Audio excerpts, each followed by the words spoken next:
इस शहर का जायका बड़ा कमाल है। कई लोग यहाँ रोज़ाना कई लजीज सपने पकाते हैं और ये शहर सबको डकार जाता है। यहाँ फ्री कुछ भी नहीं है। रिश्ते, लिबास, सोच, सामान, जिस्म, जायदाद, सब कुछ महंगा है यहाँ। लेकिन मौत दाल रोटी से भी सस्ती है।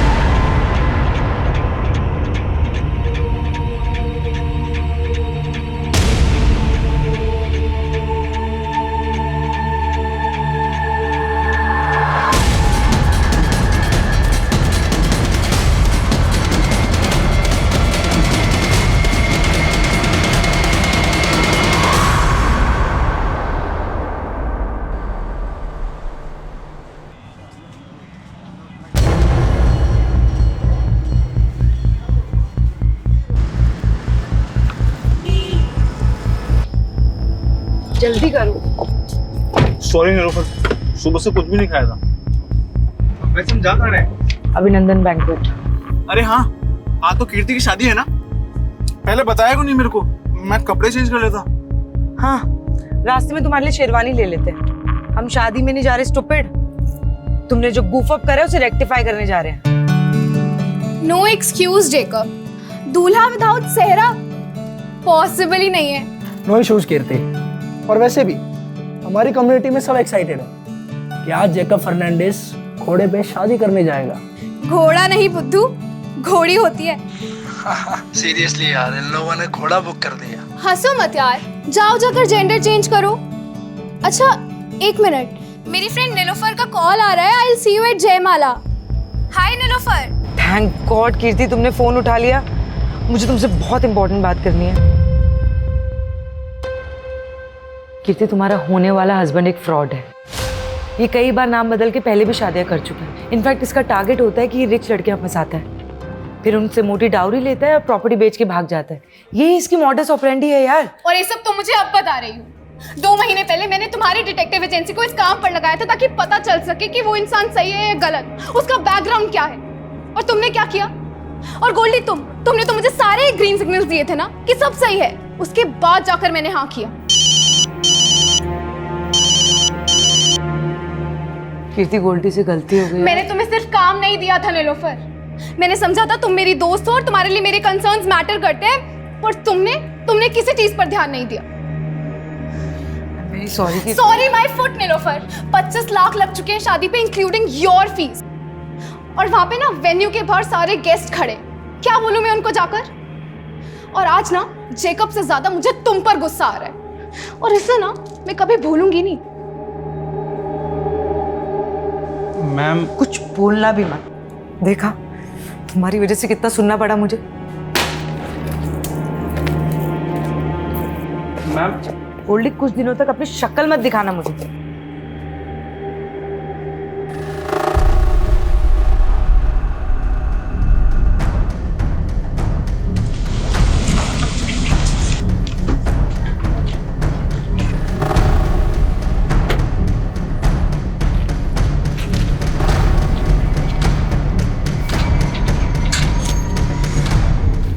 हाय नीलोफर, एक जासूस जालसाजी का शिकार हो गई। मैं तुम्हें स्टॉक कर रहा था और तुम्हारी जैसी जासूस भी मात खा गई। तुम इतने भी स्मार्ट नहीं हो बलराम। आई न्यू इट कि तुम मुझे स्टॉक कर रहे थे। वो क्या है ना, मैं तुम्हारे मुंह नहीं लगना चाहती। अरे मैं तो लगना चाहता हूँ ना। मेरे होंठ तो आज भी तुम्हारे प्यार का अमृत चखने के लिए बेकरार हैं। ये वाहियात बातें ना कहीं और जाके करो। निकलो यहाँ से। ठीक है, मैं जानता हूँ मैं बहुत बदनाम हूँ, लेकिन मैं तुम्हारे नाम, तुम्हारी शोहरत पे मरता हूँ मैं। इसीलिए मैं नहीं चाहता कि दुनिया वाले हमारी मोहब्बत को एक बर्बाद अफसाना समझ लें।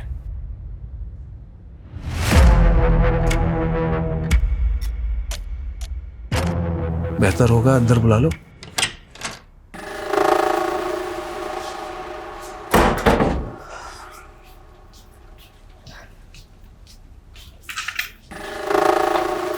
बोलो, क्यों फिर से तंग करने आ गए? तंग तो तुम्हारा दिल है। हाँ, प्यार करने में भी कंजूसी। बिना छुए बात नहीं कर सकते बलराम। और अपनी ये वाहियात शेरो शायरी ना बंद करो, निकलो यहाँ से। जिसकी उम्मीद तुम लेकर आए हो ऐसा कुछ होने नहीं वाला।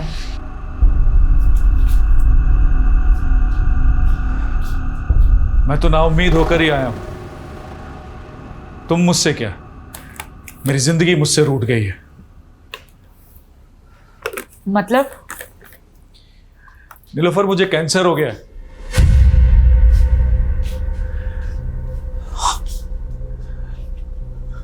सच कह रहा हूं, मेरे पास अब ज्यादा दिन नहीं बचे। मरने से पहले मैं सारे गिले शिकवे तुम्हारे साथ जो हुए दूर करना चाहता हूं। अगर तुम कहो तो बाकी बची जिंदगी तुम्हारे साथ रहने के बहाने मत ढूंढा करो यार। भरोसे के लायक नहीं हो तुम। और अब मुझे तुमसे कोई मतलब नहीं। तुम्हारा मुझसे कोई मतलब नहीं है? कोई मतलब नहीं है तुम्हें मुझसे? तो मेरी जिंदगी का कोई मतलब नहीं है। हर्ष क्या है? मैं पागल नहीं हूँ। तुम्हें ड्रामा लग रहा है? मैं अभी करके दिखाता हूँ। पागलपन मत करो।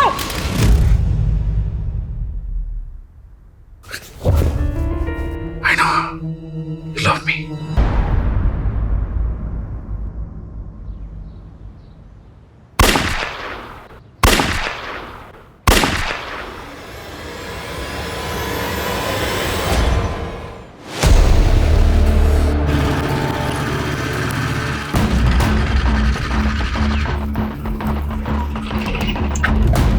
सर, पड़ोसी ने 3 गन शॉट्स की आवाज सुनी है। इसके अलावा किसी को कुछ नहीं पता सर। सर, घर अंदर से बंद है, कुछ समझ में नहीं आ रहा है। सर, मुझे लगता है ये क्लियर हॉस्टेज सिचुएशन है। चल, घर किसका? Sir, Nilofar Malik, private detective है। अभी अंदर कितने लोग हैं? सर, वो तो पता नहीं, पड़ोसी ने कहा कि मियाँ बीबी अंदर गए।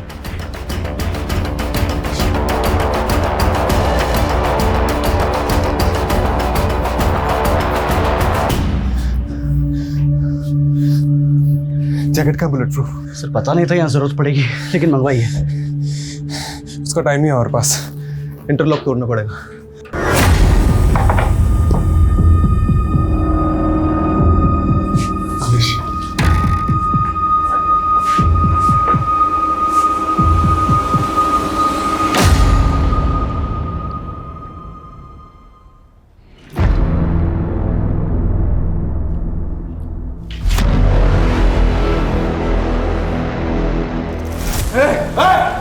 तू चलाना है तो मारा जाएगा।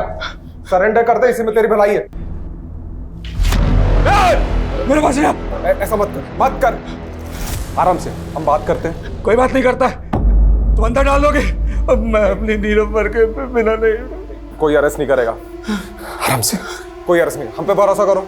कोई भरोसे के लायक नहीं है, कोई लायक नहीं है। दुनिया में कोई भरोसा नहीं करता। बेटा बाप पे भरोसा नहीं करता, पति पत्नी पे भरोसा नहीं करती, भाई बहन पे भरोसा नहीं करती।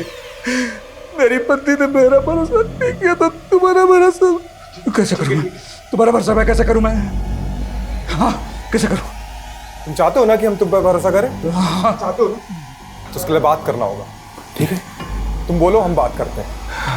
ठीक है, आराम से।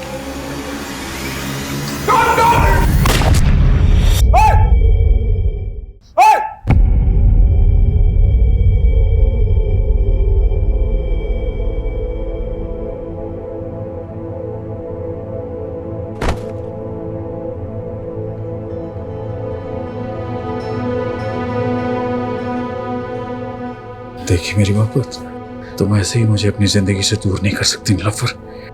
I know you love me.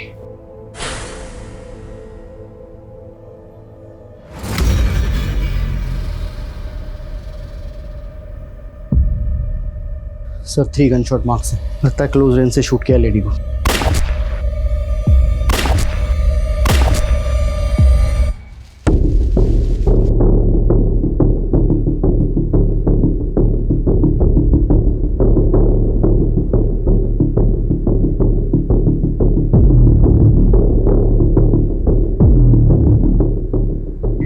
Forensic को बुलाओ और उनको बोलो प्रीलिमिनरी रिपोर्ट जल्दी मुझे, और ये डेड बॉडीज को पोस्टमार्टम के लिए जी सर।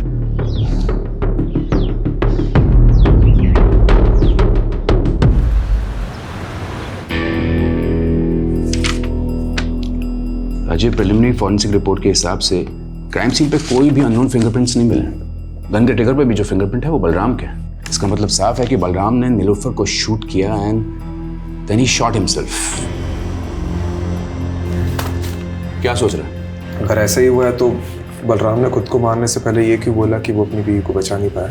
हाजी, हम सोचते हैं कि मरने वाला कभी झूठ नहीं बोलता, लेकिन यहाँ सबूत सच बोल रहे हैं। हस्बैंड वाइफ के बीच में जो भी कुछ हुआ, उसके बाद हस्बैंड ने वाइफ को मारा और फिर जेल जाने के डर से या फिर गिल्ट की वजह से उसने अपने आप को गोली मार दी। आई फील ये ओपन एंड शट केस है राजीव। लेकिन मर्डर वेपन एक पिस्टल है, वो कहाँ से आया, उसके सोर्स की प्रोफाइलिंग तो करनी पड़ेगी ना। राजीव, मारने वाला पिस्टल कहीं से भी अरेंज कर सकता है और इस पॉइंट को अंडर कंसिडरेशन रखकर भी हम केस को क्लोज कर सकते हैं ना। देख, इस पे इतनी एनर्जी वेस्ट मत कर। एक काम कर, पोस्टमार्टम के बाद उन दोनों के रिलेटिव्स को ढूंढो, उनकी बॉडीज हैंड ओवर कर दो and that will be all.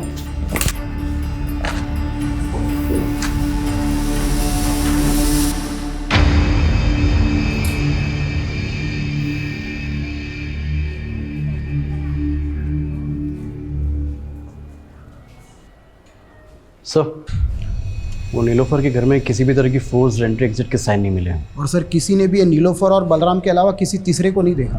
ये बलराम और नीलोफर के रिश्तेदारों को पता चला? नहीं सर, लेकिन इतना पता चला है कि ये जो नीलोफर है ना, ये NRI थी और इंडिया में तो इसके कोई भी रिलेटिव नहीं थे। और सर हाँ, यहाँ पर इसके डिटेक्टिव एजेंसी है और इसका एक असिस्टेंट है गोल्डी। और बलराम? सर बलराम को तो यहाँ के लोग पिछले 1 साल से ही जानते हैं, क्योंकि ये बलराम ने नीलोफर के साथ पिछले 1 साल पहले ही शादी की थी और नीलोफर के घर में ही रहना था। बाकी की फॉर्मेलिटीज लोकल पुलिस कर लेगी। दोस्तों जी, अपने पुराने केस में लगते हैं। जी सर। अपने बंदे को नहीं बचा पाया।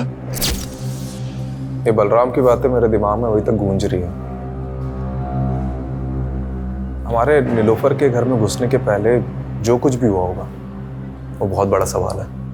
हमें नीलोफर और बलराम के बारे में पता करना चाहिए, हो सकता है कुछ जवाब मिल जाए। क्या नाम बताया था असिस्टेंट का? गोल्डी। नीलोफर के साथ कब से काम कर रहा था? सर तकरीबन 5 साल से। हमने सुना है नीलोफर NRI थी। हाँ सर, अमेरिका से। एक्चुअली उन्होंने वहाँ पे एक डिटेक्टिव के साथ काम किया था। अपने पेरेंट्स की डेथ के बाद वो इंडिया आ गई थी और उन्होंने अपनी एजेंसी यहीं खोल ली थी। और ये बलराम, इसके बारे में क्या क्या जानते हैं? सर बलराम सर मस्त किस्म के इंसान थे और वो अपने आप को आज़ाद मुसाफिर कहते थे। तो मुसाफिरों के ठिकाने भी तो होते हैं। कहाँ का रहने वाला था ये? सर हरियाणा में किसी जगह के थे। और काम क्या करता था? सर वो हमारी एजेंसी में काम करते थे। वो बलराम डिटेक्टिव था? सर वैसे तो वो NRPF में थे। एक्चुअली नीलोफर मैम को अपना काम एक्सपेंड करना था और वो उसके लिए एक ऐसा इंसान चाहती थी जो जोखिम उठा सके। अब सर एक्स सर्विसमैन से बेस्ट तो कौन ही होगा, इसीलिए उन्होंने बलराम सर को अपॉइंट किया। लेकिन क्या इंस्ट्रक्शन दिया था तुमको बलराम? जोशी का पीछा करना था ना, और तुम उसी के साथ हाथापाई करके आ गए। अरे पीछे ही कर रहा था मैं जोशी की कार का। उसने अचानक कार में ब्रेक मारी, मेरी बाइक टकरा गई। साली की बैकलाइट क्या फूटी, थप्पड़ मार दिया उसने मुझे, तो मैं क्या करता?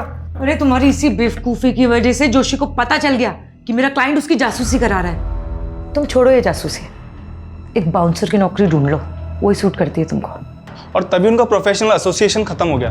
लेकिन सर इतने डिफरेंसेस के बावजूद भी उन दोनों में प्यार हुआ और सर पिछले ही साल उन्होंने शादी भी की थी। एक बात बता कि बलराम नीलोफर को मार सकता है? सर मुझे नहीं लगता। तो कौन मार सकता है नीलोफर को? कीर्ति, तुम्हारा होने वाला हस्बैंड एक फ्रॉड है। जेकब से ज्यादा मुझे तुम पर गुस्सा आ रहा है और इसे ना मैं कभी भूलूंगी नहीं।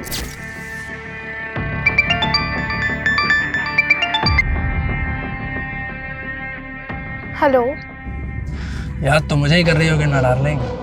कमीने, तू हिम्मत है तो सामने आके बात कर, नंबर बदल के कॉल मत कर। अरे हम जरूर मिलेंगे। मैं भी उन मोमेंट्स को भूल नहीं पा रहा हूँ जब हम शादी से पहले एक हो गए थे। क्या दिन थे, जानती है? वो सब मैंने रिकॉर्ड कर रखा है। मैं सोच भी नहीं सकती तू इतना गिरा हुआ निकल सकता है। तू मेरे सामने होता ना तो I would have killed you. ओहो, मेरी बेबी को गुस्सा आ रहा है, बहुत गुस्सा आ रहा है। हाँ? मुझे भी आया था उस डिटेक्टिव पे जब वो कबाब में हड्डी बन गई थी, पर अब मेरा गुस्सा शांत हो गया। May your friend Nilofer rest in peace.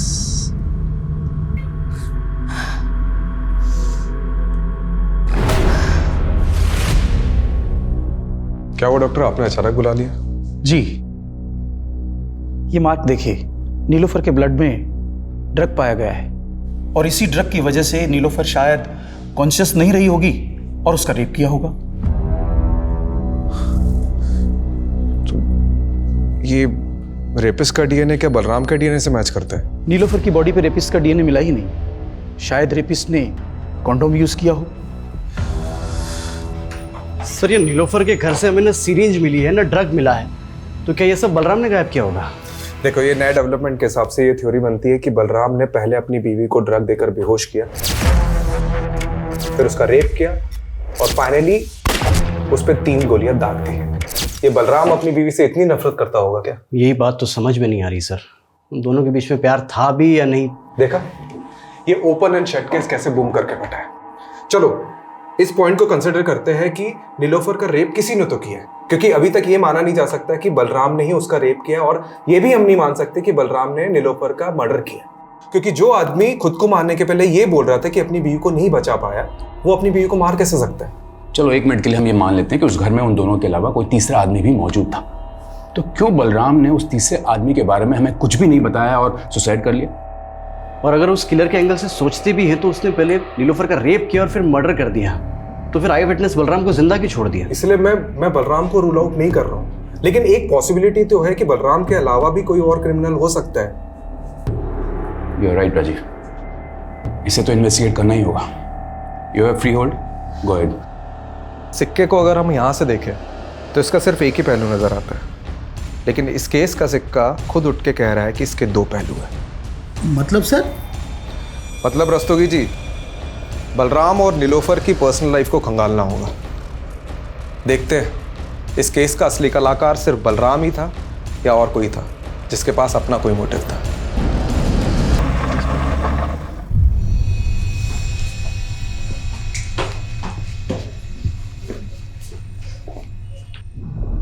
अरे कनक बेटा, अरे इतनी सी बात पे कोई रोता है क्या? हाँ, रोते नहीं है बेटा। ये देखो, मैं तुम्हारे लिए क्या लेके आया। देखो, ये गोलू मोलू सा गुड्डा, अब हम दोनों इससे खेलेंगे। ये पसंद नहीं आया? ठीक है, तो मैं तुम्हें दूसरे खिलौने दिला दूं। कनक, क्या हुआ बेटा? अरे सरगुन दीदी, आप इंटरव्यू के लिए चली गई, ये बेचारी डर गई। पर जॉब भी तो जरूरी ना हरीश। अरे कहाँ, आप ये जॉब वॉब के चक्कर में पड़ी हुई है दीदी। एक काम करता हूँ, आपका जो घर है बहुत प्राइम लोकेशन पे, इसको गिरवा के 4 माले बनवा देता हूँ और आराम से बैठ के किराया खाना और मेरी लागत चुका दे रहना। पर हरीश, इसमें तो लाखों रुपए लगेंगे, इतना पैसा मैं कहाँ से चुकाऊंगी? उसकी टेंशन आप मत लो। आप एक काम करना, इसमें से एक माला मुझे दे देना, बीच वाला माला मैं रख लूंगा, और आप ये जॉब का चक्कर छोड़ दो दीदी। सर, नीलोफर की कार पे फास्टैग लगा हुआ था,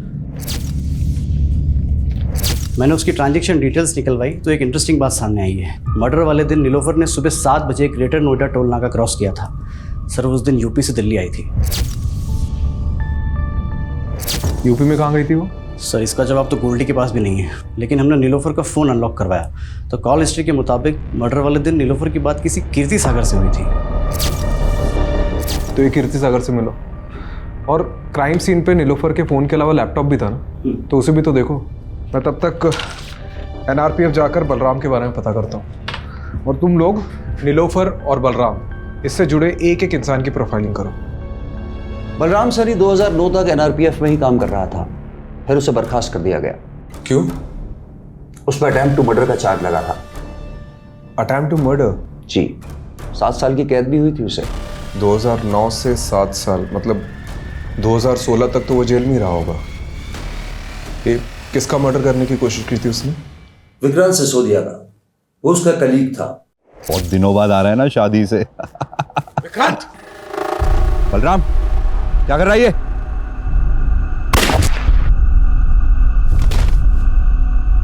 सात साल बाद बलराम सैनी तो कैद से रिहा हो गया, लेकिन उस घटना के बाद विक्रांत आज तक कोमा में है। ऐसा क्या हुआ था कि बलराम अपने दोस्त का दुश्मन बन गया? बलराम को शक था कि उसकी बीवी का अफेयर उसके दोस्त के साथ है। लेकिन बलराम और नीलोफर की शादी तो 1 साल पहले हुई थी। इसका मतलब है कि नीलोफर के पहले भी बलराम की शादी हो चुकी थी। जी हाँ, उसका एक बेटा भी है। कहाँ है आजकल? बलराम फरीदाबाद का रहने वाला था, हो सकता है उसकी फैमिली भी वहीं रहती हो। ये लीजिए उसका एड्रेस। हाँ, मैंने अच्छे से सोच लिया है। आप तुरंत पिटीशन फाइल कर दीजिए। जी हाँ, मैं मिलता हूँ आप सब। ओके। संकेत कहाँ जा रहा है और कौन सी पिटीशन फाइल करने की बात कर रहा है? अपने सर ये बलराम का कैरेक्टर कुछ समझ में नहीं आ रहा है। ऊपर से उसकी पहली बीवी और ये लड़का अजीब है दोनों। अब इस कांड के बारे में पता तो चल ही गया होगा, उसके बावजूद ना तो सामने आए ना ही बॉडी क्लेम करने आए। लेकिन मैं तो ये समझने की कोशिश कर रहा हूँ कि नीलोफर ने एक ऐसे आदमी से शादी क्यों की जिसका क्रिमिनल बैकग्राउंड था। मुझे एक बात का ताज्जुब हो रहा है। एक तरफ नीलोफर ने आपको एक गलत इंसान से शादी करने से रोका, दूसरी तरफ खुद नीलोफर ने बलराम से शादी की जो कि अटेम्प्ट टू मर्डर में अंदर हुआ था। यह हमें आज ही पता चला है। इस बारे में मुझे कुछ नहीं पता, पर हाँ, नीलोफर ने मुझे ये ज़रूर बताया था कि बलराम पहले शादी कर चुका था, और मैंने भी उससे मजाक मजाक में पूछ लिया कि उसने बलराम में ऐसा क्या देखा। कुछ मत पूछ यार, बलराम में पतियों वाली कोई क्वालिटी नहीं है यार, और काम तो उसे करना ही नहीं आता है, और पैसा उसके पास है नहीं। तो तुझे उसमें पसंद क्या है? उसकी शेरो शायरी? वो तो है। कीर्ति, उसकी बेस्ट बात पता है क्या है? वो मेरे लिए किसी की भी जान ले सकता है, और ये सोच के ना बहुत सिक्योर फील होता है। क्या ये बलराम नीलोफर की जान ले सकता है? नहीं, उन दोनों में झगड़ा जरूर होता था, but they both loved each other. आपकी दोस्त ने कभी ऐसा कोई हिंट दिया कि उसे किसी से खतरा है या कोई उसे नुकसान पहुंचा सकता है? नहीं, ऐसा कभी कुछ नहीं बताया, पर हाँ, उस दिन नीलोफर ने गोल्डी को बहुत डांटा था क्योंकि गोल्डी ने जेकब का बैकग्राउंड चेक करने में गलती कर दी थी।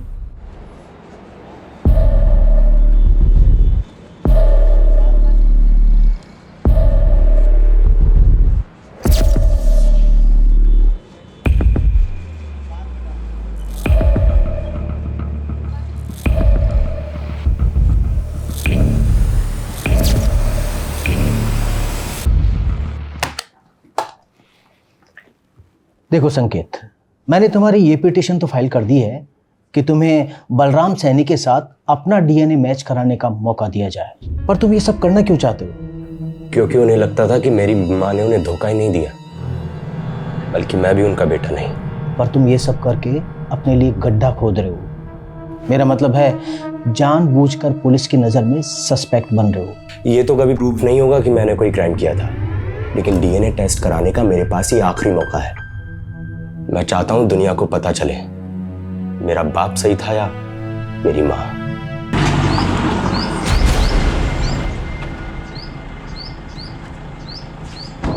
हमें समझ नहीं आ रहा है कि जो नीलोफर का रेप हुआ है, मर्डर हुआ है, वो बलराम ने किया है कि नहीं।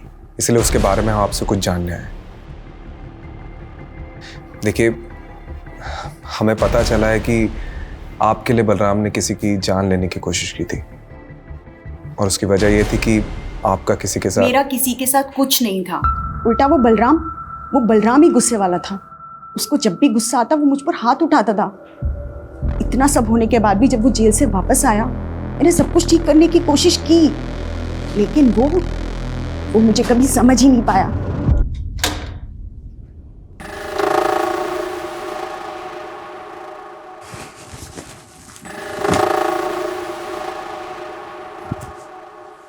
देखो, मैं यही चाहती हूँ कि हम नए सिरे से जिंदगी शुरू करें। नई जिंदगी नए सिरे से? विक्रांत के बाद कोई नया यार मिला क्या? बोलना, कोई नया यार मिला क्या? जेल जाके भी तुम्हारे दिमाग से कचरा नहीं निकला ना? अरे कैसे समझाऊं तुम्हें, गलतफहमी हुई थी। चुप, बिल्कुल चुप। मुझे कोई गलतफहमी नहीं हुई है। याद कर, सैकड़ों दुआएं मांग रहे थे हम लोग कि हम लोग को एक बच्चा हो जाए, लेकिन बच्चा पैदा नहीं हो रहा था। और अचानक एक दिन तुम बोली कि तुम प्रेग्नेंट हो गई, और जब तुमने कहा कि वो मेरा ही बच्चा है, मैं बेवकूफ मान गया। मेरी आंखें खुल गई हैं। ये संकेत उसी कमीने का खून है ना, विक्रांत का? उसकी वजह से मैं अपने बेटे के आगे शर्मिंदा हुई।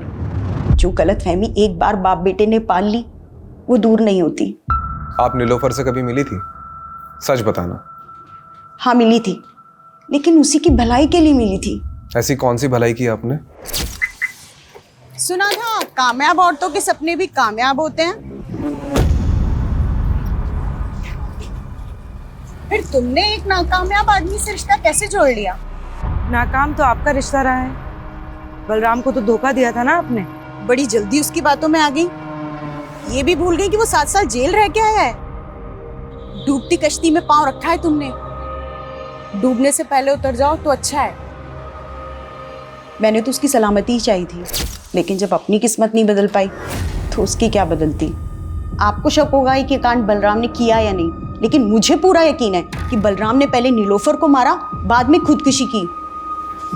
आखिर उसके पाप का घड़ा भर ही गया था। कैसी लगी कनक? अच्छी है ना? चल तू जल्दी से जा और जाकर के पहन के दिखा। क्या बात है दीदी, कनक के लिए नई ड्रेस? लगता है दिल्ली में जो इंटरव्यू दिया था वो पास कर लिया है। हाँ? वो तो बिल्कुल बेकार गया, लेकिन हाँ कोड़ियागंज में मुझे एक जॉब मिल रही है। सोच रही हूँ कनक के साथ जाके वहीं शिफ्ट हो जाऊँ। शिफ्ट कर रही हो? तो फिर इस घर का क्या करना है? आप बोलो तो बिकवा दूँ। तू मेरा घर बेचने पर क्यों तुला है? मतलब आप कौड़ियागंज चली जाएंगी और पीछे से इस घर पे किसी ने कब्जा कर लिया तो? कमलेश, ये बलराम का कैरेक्टर कुछ समझ में नहीं आ रहा है। मतलब उसे सस्पेक्ट मानो या विक्टिम, पता नहीं। अच्छा, ये तीसरे आदमी की थ्योरी से कुछ हाथ लगा? सर ये नीलोफर का लैपटॉप ऑन किया है मैंने। इसमें सर ये जैकब की कुछ फोटोज मिले हैं। सर ये तो पहुंचा हुआ अपराधी है, कई स्टेट्स में मोस्ट वांटेड है। इसके ऊपर तो सर धोखाधड़ी और अटेम्प्ट टू मर्डर जैसे चार्जेस हैं।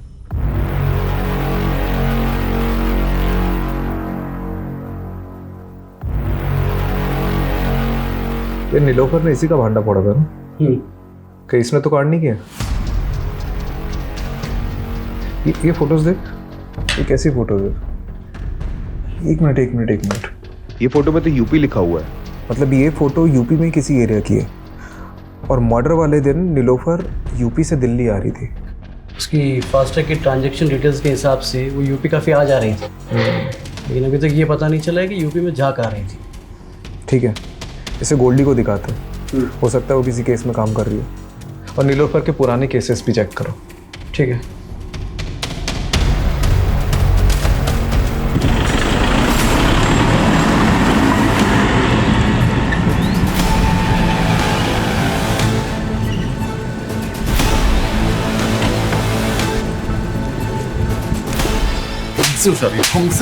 छोड़ो हमें, छोड़ो। अरे मिश्रा, पहले पापा को तो पकड़ने दीजिए आपका कॉलर। अरे तुम्हारे बाप की उम्र का है मिश्रा, क्या पकड़ो पकड़ो लगा रखा है। विजेंदर, ये तुम ठीक नहीं कर रहे हो। तुम्हें और तुम्हारे बेटे को हम किडनैपिंग के चार्ज में अंदर करवा देंगे। सिर्फ किडनैपिंग? अरे मर्डर भी हो सकता है तुम्हारा।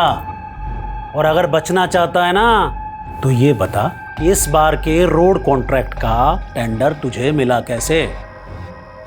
हमारे टेंडर में जो भाव हमने भरा उससे ठीक 1 रुपया कम तेरे टेंडर का भाव।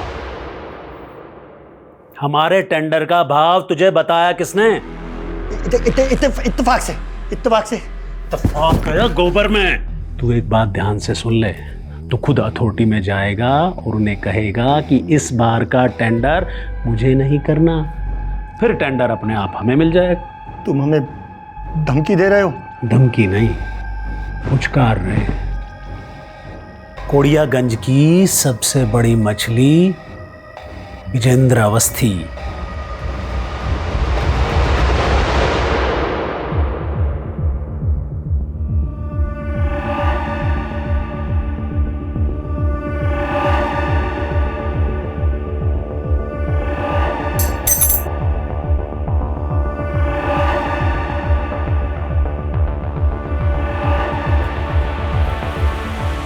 ये चाबी इस बुक में क्या कर रही है? सर वो नीलोफर मैम के घर की चाबी है।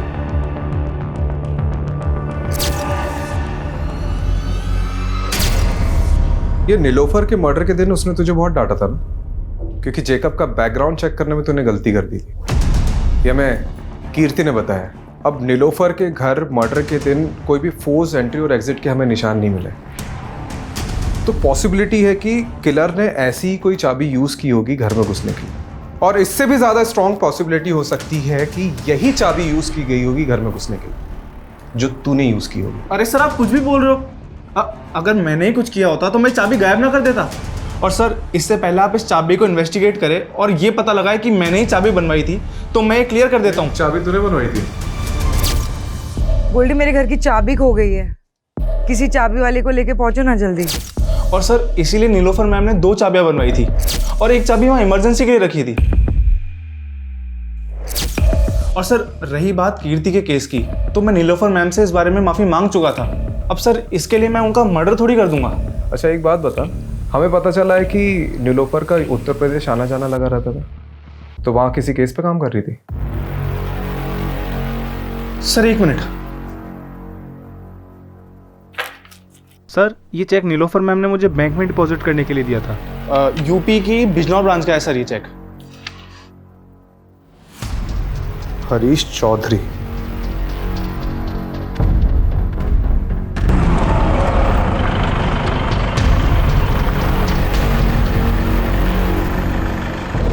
सर दरअसल मैंने ही वो चेक दिए थे एडवांस नीलोफर।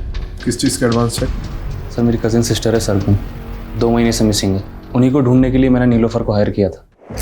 मैंने बिजनौर थाने में भी दीदी का मिसिंग केस फाइल किया था, लेकिन पुलिस कुछ कर ही नहीं रही है। हरीश, तुम बिल्कुल परेशान मत हो, सरगुन को ढूंढने में मैं तुम्हारी पूरी मदद करूंगी। वो करती क्या थी? वो जॉब ढूंढ रही थी और इसी सिलसिले में वो दिल्ली के किसी मॉल में एक आदमी से मिली थी।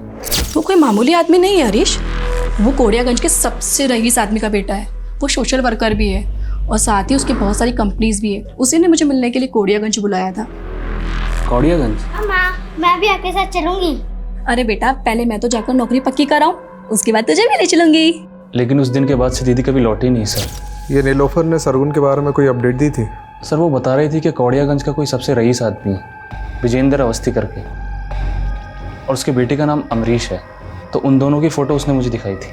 फ़ोटो है अभी? हाँ सर, ये देखिए सर। सर वो बता रही थी कि इन दोनों पर उसको शक है, और इससे पहले ही नीलोफर कुछ बता पाती, हमने सुना कि नीलोफर और उनके पति की मौत हो गई। कोड़ियागंज जाकर तुमने इनसे बात करी अपनी बहन के बारे में? मुझे जैसा छोटा आदमी इतने बड़े आदमी से कैसे बात कर सकता है? सोचा पुलिस को ही बता दूं, लेकिन उन्होंने कुछ नहीं किया। ठीक है।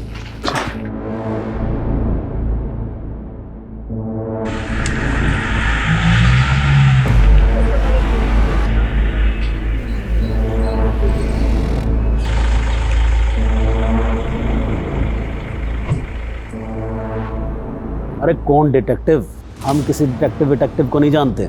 डिटेक्टिव नीलोफर, 16 तारीख को दिल्ली में उसका रेप हुआ, उसके बाद उसका मर्डर हुआ, और वह सरगुन को ढूंढते ढूंढते यहाँ पे आई थी। हो सकता है आपसे भी मिली हो। अरे हमने आपको कहा ना कि हम किसी डिटेक्टिव को नहीं जानते। और सरगुन, आपका बेटा तो पक्का उसे जानता होगा, क्योंकि आपके बेटे ने ही जॉब का झांसा देकर उसे यहाँ बुलाया था। आपके पास कोई सबूत है कि हमारे बेटे ने उसे यहाँ बुलाया या कोई जॉब का झांसा दिया? पिछले 2 महीने से दुबई में है वो। आपको कोई कहानियां बता रहा है हमें बदनाम करने के लिए। देखिए अवस्थी जी, बस रहने दीजिए, जा सकते हैं आप लोग यहाँ से। ये पता करो कि अवस्थी का बेटा सच में दुबई गया था कि नहीं। ठीक है यार, ये केस तो पहले ही बनता जा रहा है। अभी तक हमने बलराम को क्लीन चिट नहीं दी है, और अब तीसरे आदमी के थ्योरी के हिसाब से और सस्पेक्ट सामने उभर कर आ रहे हैं। जैकब, रंजना और ये विजेंद्र अवस्थी, बाप बेटे। पता नहीं और कितने सस्पेक्ट सामने उभर कर आएंगे। एसपी का दोस्त है जहां सरगुन का मिसिंग केस फाइल हुआ था, और उसका बेटा अमरीश अवस्थी। इसका दुबई जाना उसी दौरान हुआ था जब सरगुन गायब हुई थी। तो सरगुन को गायब करने में इन लोगों का हाथ है, और नीलोफर इन्हें इन्वेस्टिगेट कर रही थी। हो सकता है उसके साथ भी कुछ ऐसे ही हुआ। सर, जब नीलोफर को इन लोगों ने मार डाला है तो सरगुन पिछले 3 महीने से कहाँ गायब हुई है? वो गायब भी है कि उसको भी। अच्छा, जब सरगुन गायब हुई उस दौरान जितनी भी अनआइडेंटिफाइड बॉडीज मिली, उसका डेटा चेक कर।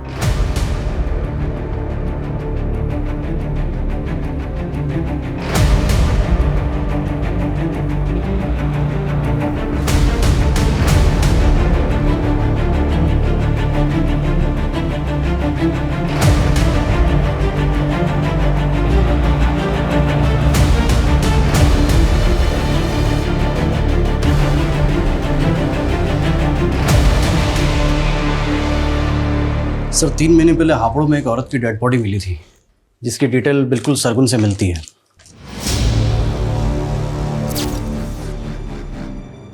इसका भी रेप हुआ था सर। और सर हापुड़ पुलिस के मुताबिक इसकी लाश के पास में एक नोट मिला था जिसमें नज़्म लिखी हुई है।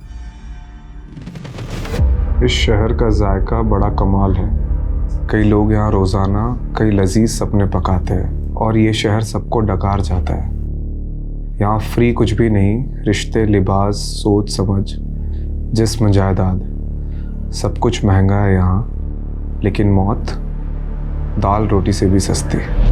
सर सरगुन की तरह नीलोफर भी रेप पीड़िता थी, तो क्या दोनों का कातिल एक ही होगा? सरगुन की लाश के पास में पोइट्री मिलना, मुझे ये सरगुन का केस नीलोफर के केस से बिल्कुल अलग लग रहा है। ये यूपी और दिल्ली में हुए रिसेंट रेप केसेस की मैंने डिटेल्स भी निकलवाई है। सिक्के का दूसरा पहलू ढूंढते ढूंढते पहला भूल गया क्या? देख, सब जानते हैं कि बलराम शेर व शायरी का शौकीन था, तो हम ये क्यों नहीं सोच रहे कि वो भी तो ये सब चीज़ कर सकता है। और हो सकता है कि नीलोफर को बलराम की सच्चाई का पता चल गया और बलराम ने नीलोफर को। सर बलराम का सरगुन से कोई कनेक्शन नहीं मिला है, लेकिन फिर भी हमें इस एंगल को इन्वेस्टिगेट करना पड़ेगा। सर ये पटवर्धन ने मैसेज भेजा है, संकेत का और बलराम का डीएनए मैच हो गया है। ये संकेत बलराम का ही बेटा है। अब कोसेगा बाप की तरह पीटेगा, कभी पति के आगे कभी बेटे के आगे, बार बार औरत क्यों झुकती है? सॉरी नहीं संकेत, मेरा स्वाभिमान इतना भी कमजोर नहीं है। माँ। सर मैं रेप केसेस के बारे में पता कर रहा था तो पोएट्री से जुड़ा एक और केस सामने आया है। 2 दिन पहले दादरी हाईवे पर एक लड़की की लाश मिली है। सेम नीलोफर का इन्वेस्टिगेशन एरिया भी यही हो। सर इस केस में दादरी पुलिस के पास एक लीड है।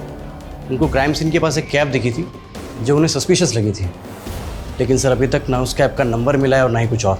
सर ये कैब ढूंढना मतलब समंदर में से सुई ढूंढने जैसा है। लेकिन इसके अलावा कोई ऑप्शन नहीं है। ठीक है, एक काम करो, इस एरिया के सारे लोकल और आउट स्टेशन कैब प्रोवाइडर से कांटेक्ट करो। सारी प्राइवेट कैब होल्डर्स, उनके ड्राइवर्स, कस्टमर्स, ट्रैवलर्स, सबसे कांटेक्ट करो। ठीक है। ये किलर शायरी करता है, इसके सारे ट्रेड्स रिकॉर्ड करने होंगे।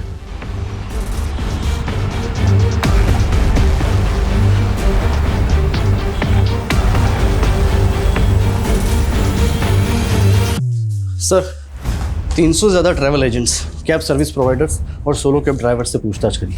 कुल मिला के 700 लोगों से हमने पूछताछ करी सर, और टोटल 27 लोगों को हमने जीरो डाउन किया है जो मर्डर के वक्त दादरी वाले क्राइम सीन एरिया के आसपास थे।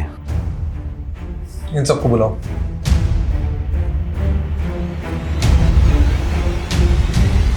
ये 16 मार्च को तो हापुड़ में था।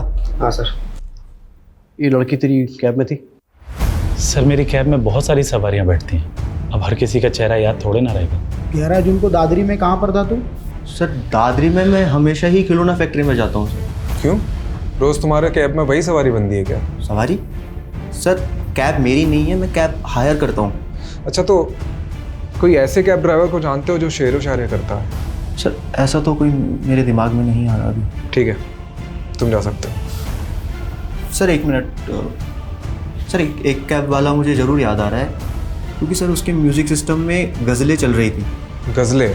वो बंदा मुझे इसलिए याद है क्योंकि वो इंग्लिश में बोलने की कोशिश कर रहा था, और सर वो अपने आप को MBA करा हुआ बता रहा था।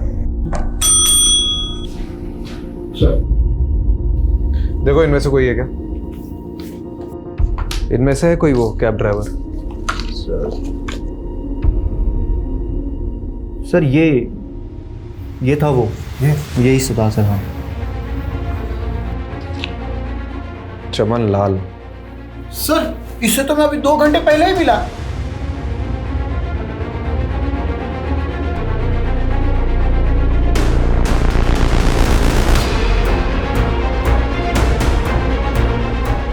सर वो रही।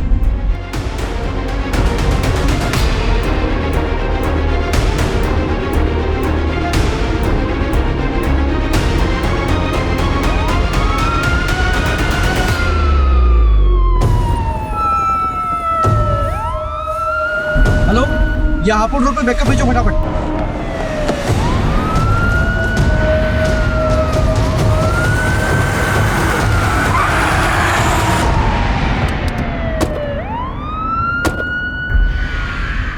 सर दुनिया ने मेरी कदर नहीं की।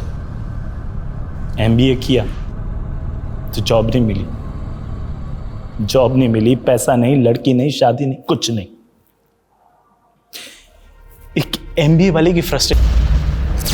फिर सारा मालूम पड़ा कि वो नीलोफर सरगुन का पता करते करते कौड़ियागंज पहुंच गई है। एक्सक्यूज मी, जी आप विजेंद्र अवस्थी का घर जानते हैं? जी पास ही में, आइए आपको ले चलता। चलिए। वैसे विजेंद्र अवस्थी के यहाँ आपको क्या काम पड़ गया? विजेंद्र जी के बेटे मेरी दोस्त के दोस्त हैं, इसीलिए कुछ काम था। उस नीलोफर को देखते ही ना अंदर से ना वो सेक्स वाला लव जाग गया। बस उसका पीछा किया, पीछा करते करते मालूम पड़ा अरे वो तो डिटेक्टिव। बस तबीयत ना निखर सी गई मेरी कि इस बार शेर एक शेरनी का शिकार करेगा। फिर एक दिन कैफे में बैठी थी तो उसकी टेबल पे चाबी रखी थी, बस मैंने चाबी उठा ली। वो अकेली रहती थी तो सोचा शेरनी का शिकार उसकी गुफा में होगा, और एक दिन उसकी एब्सेंस में मैं घुस गया अंदर, लेकिन वो तो अपने पति के साथ आ गई।